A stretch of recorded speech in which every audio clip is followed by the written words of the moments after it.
Hola amigos, bienvenidos a este video. En esta ocasión se tratará de historias de cultos secretos o sectas. El círculo de ceniza. Nunca he contado esto completo, y si lo hago ahora es porque no puedo dormir desde hace meses. Hay cosas que uno no puede enterrar para siempre, y menos cuando sabes que la gente que viste desaparecer nunca se fue del todo. Esto pasó cuando tenía 23 años. Yo estudiaba antropología y me ofrecieron una beca para hacer trabajo de campo en una comunidad rural en el sur de México. Era un pueblo que ni siquiera aparecía bien en los mapas, llamado San Nicolás de la Niebla. Apenas 300 habitantes, todos muy cerrados y, si te soy sincero, con una vibra pesada desde el primer día.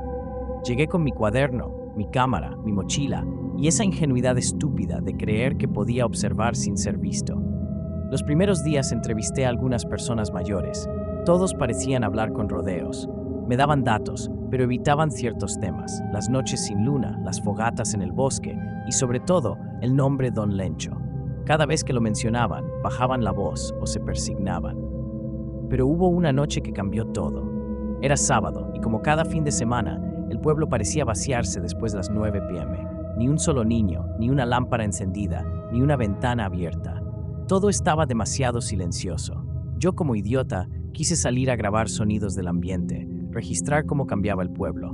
Me metí por una vereda cerca del cementerio y ahí fue cuando los escuché por primera vez. Cantos, susurros guturales, sonaban como un idioma antiguo, casi como latín mezclado con náhuatl. Me escondí entre unos arbustos y los vi, unas 20 personas encapuchadas alrededor de un círculo de ceniza. Al centro, un cuerpo de animal. No sé si era un venado o un perro grande, pero estaba abierto en canal, como en una disección ritual. Una figura más alta que el resto, con una capa más gruesa, comenzó a recitar algo mientras alzaba los brazos. Tenía la cara cubierta con una máscara de barro agrietado. Algunos lloraban, otros parecían estar en trance. Y de pronto, silencio. Total, hasta que todos miraron al mismo punto, hacia mí. No hice ruido, no moví ni una hoja, pero lo sabían. Me habían sentido. Corrí, lo juro, nunca había corrido así. Me tropecé, me rasgué la camisa, perdí mi cámara. Solo tenía mi linterna y un instinto que me gritaba que no mirara atrás. Al día siguiente, fui a la casa del contacto que me habían asignado, don Teófilo, un anciano que había sido maestro rural. Cuando le conté lo que vi, no me dijo que estaba loco. Solo encendió una vela y me dijo: ahora que sabes, ya no eres un extraño, eres parte. Pensé que era una amenaza, pero era una advertencia. A las 2 noches alguien tocó la puerta de la habitación donde dormía. No abrí. Me quedé quieto, conteniendo la respiración mientras escuchaba ese canto de nuevo. Esa mezcla de jadeos y rezos. Al amanecer la puerta estaba abierta y alguien había dejado cenizas sobre mi pecho. Empaqué todo y huí del pueblo. Días después, al revisar mis notas, encontré algo que no recordaba haber escrito. Una sola frase, repetida 5 veces. Lo que se quema, renace. Lo que se ve, se une. Lo que se escapa será perseguido. Desde entonces, cada año, justo en la misma fecha, encuentro un pequeño círculo de ceniza frente a mi casa, y cada vez está un poco más cerca de mi puerta. Historia 2. El pabellón de la voz vacía. Nunca imaginé que trabajar como celador en un hospital psiquiátrico pudiera llevarme a conocer cosas que hoy preferiría no haber sabido jamás. Todo comenzó en el Hospital San Isidro, en el ala de pacientes con trastornos disociativos y casos judicializados. Los internos no eran necesariamente peligrosos, pero sí lo suficientemente inestables como para estar separados del resto. Me asignaron el pabellón 3C, una sección cerrada que llevaba años sin ser usada. Lo estaban reactivando por sobrecupo, y mi trabajo era simple: supervisar durante la noche a 3 pacientes trasladados allí temporalmente. Era un lugar extraño, con corredores estrechos, mala iluminación y unos ventanales sellados con placas metálicas. Siempre olía a incienso viejo y a humedad. Pero lo verdaderamente inquietante eran los internos. El primero, un hombre de unos 60 años, hablaba en un idioma completamente desconocido. Ningún lingüista del hospital pudo identificarlo. Se sentaba en la misma esquina cada noche y repetía sílabas en voz baja, como si estuviera orando. Lo apodaban el sacerdote. El segundo, una mujer con amnesia total, no decía una sola palabra. Se limitaba a dibujar círculos concéntricos con el dedo en la pared, sin parar, desde que la traían hasta que la sedaban. El tercero era el peor. Nunca supe su nombre. En los registros solo decía, caso reservado por orden judicial. Tenía la mirada más vacía que he visto en alguien. Lo curioso es que nadie, ni médicos ni personal, recordaba haberlo ingresado. Pero ahí estaba. Y algo en su silencio me daba miedo. El primer mes pasó con cierta tensión, pero todo dentro de lo esperable. Hasta que una noche encontré un sobre en mi casillero. No tenía remitente. Adentro, una hoja amarilla doblada varias veces con una sola frase escrita a mano. Vuelve a tu puesto antes de escuchar la voz. Pensé que era una broma pesada. Esa noche fui igual a mi turno. Todo parecía normal, excepto que el sacerdote no estaba en su celda. Fui a buscarlo con la linterna y lo encontré de pie frente a la mujer. Ambos estaban en silencio. Pero cuando me acerqué, los vi hablando entre ellos. Sin mover los labios. Era como si compartieran un pensamiento, una frecuencia, un canal invisible. Me congelé. Entonces escuché algo detrás de mí. Era el tercero. De pie, sonriendo por primera vez. Y dijo: ¿Ya escuchaste la voz? Ahora falta que hables tú. Perdí el conocimiento. Cuando desperté, estaba en el hospital, con un psicólogo frente a mí. Me dijeron que sufrí un brote psicótico por estrés, que nunca hubo tal interacción, que estaba solo en el pabellón esa noche. Pero yo recuerdo sus ojos. Los tres. Mirándome como si supieran algo de mí. Algo que yo mismo ignoraba. Renuncié de inmediato. Me mudé de ciudad. Pero lo más aterrador pasó hace un mes. Llegó un paquete sin remitente a mi nueva casa. Dentro, un sobre amarillo.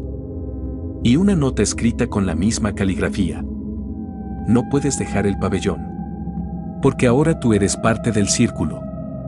Desde entonces, todas las noches, justo a las 3:33 de la mañana, alguien toca la puerta 3 veces. Nunca abro. A veces, escucho voces en mi cabeza que no son mías. Y otras veces, las reconozco. Historia 3. La séptima cruz. Siempre supe que mi familia era rara, pero nunca imaginé que todos estuvieran involucrados en un culto que lleva generaciones practicando rituales con sangre humana. Todo comenzó el año pasado, cuando murió mi abuela.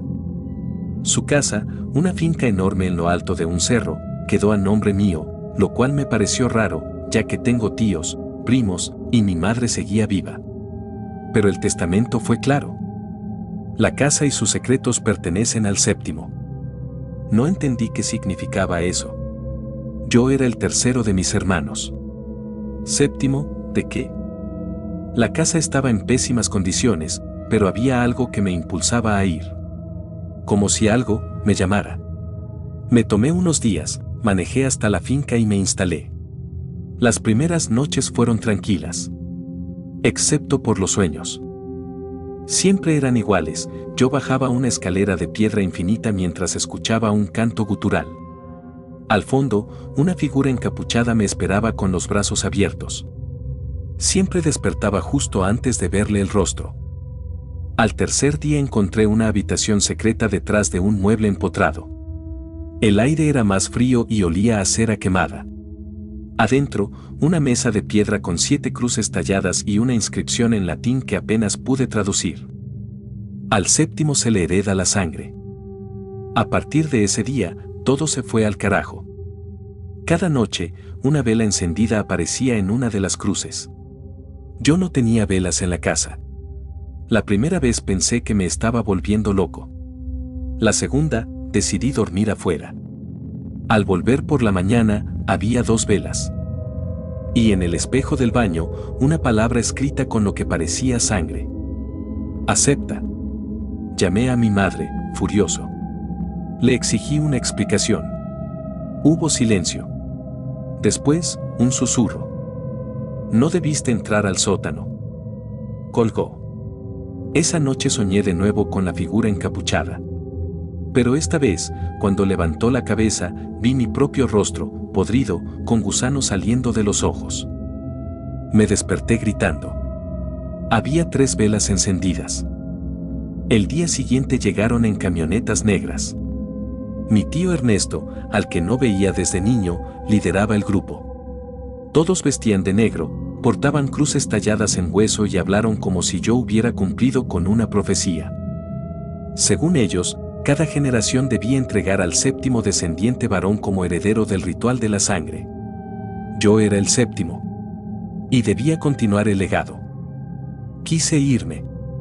Me encerré. Pero al anochecer, la casa entera estaba rodeada. Y entonces, la puerta del sótano se abrió sola. Yo bajé. No por voluntad. Algo me empujaba por dentro. Abajo, la mesa de piedra ahora tenía 6 cuerpos descompuestos acostados. 1 por cruz. Solo quedaba una vacía. La vela estaba ya encendida. La figura encapuchada que aparecía en mis sueños estaba allí, esperándome. No recuerdo más. Desperté al amanecer, cubierto de sangre seca, con la cruz número 7 ocupada. No sé qué pasó esa noche. Solo sé que ya no sueño. Ahora yo también espero. Todas las noches, en la oscuridad del sótano. Y ya encontré al siguiente 7º. Si llegaste hasta este punto del video, me ayudarías con tu suscripción y un like. Si tienes alguna historia ya sea personal o de alguien que quieras compartir, con gusto la recibimos y como siempre, tu vecina te cuenta.